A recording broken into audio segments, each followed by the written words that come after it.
Comité Ejecutivo del Partido Comunista de los Pueblos de España, ante los acontecimientos que se desarrollan en el día de hoy en Palestina, después de la iniciativa de la resistencia de lanzar un ataque militar contra las posiciones del ocupante sionista manifiesta.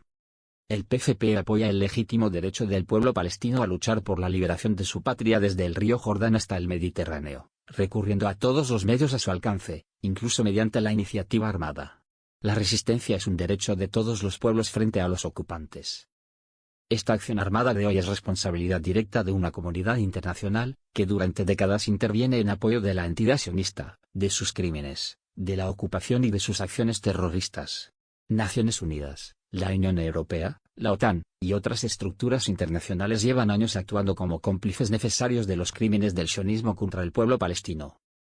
España mismo modificó su ordenamiento jurídico para evitar asumir el enjuiciamiento de algunos de esos crímenes, renunciando al principio de justicia universal, y ello lo hizo bajo presión del sionismo internacional y como colaborador necesario a esos crímenes.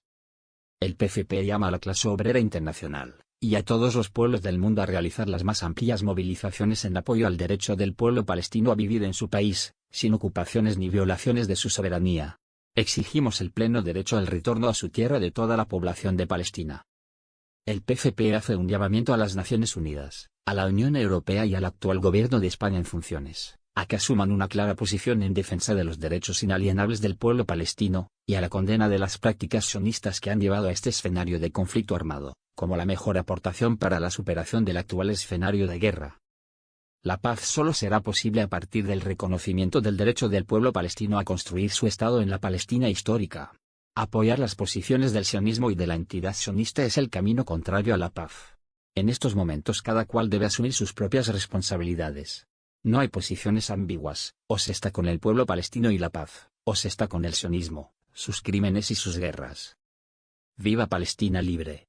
El reconocimiento de los derechos del pueblo palestino es el camino de la paz.